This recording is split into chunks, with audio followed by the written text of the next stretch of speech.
塔羅同星座有乜嘢關係呢？好多人聽過塔羅牌同星座係有啲關係喎，但究竟喺邊方面呢？今集同大家分享一下。第一，四大元素，塔羅牌有火、土、風、水四個元素，同星座嘅四大元素咧係互相對應。第一，權杖就係火元素啦。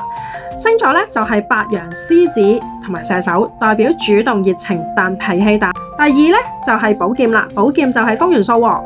星座係雙子、天秤、水瓶，諗嘢講嘢叻，但係咧容易諗太多嘅。跟住咧聖杯咧就係水元素啦，星座係巨蟹、天蠍、雙魚，感情豐富但情緒化。跟住落嚟咧錢幣係土元素，星座係金牛、處女、摩羯，為人比較實際，但係被動同保守嘅喎。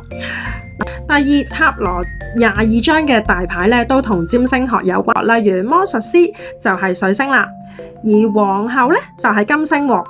部分嘅牌同12星座關聯嘅，例如皇帝牌啦，就係代表白羊座啦，有領袖風範但係比較霸道。而力量牌咧就係代表獅子座，以柔制剛咧就可以擁有無限力量喎。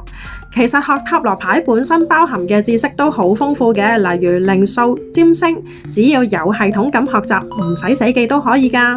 如果你有興趣學塔羅嘅話，歡迎留言同私信我塔羅，我可以私信你一本塔羅自學電子書，希望幫到大家有效學習。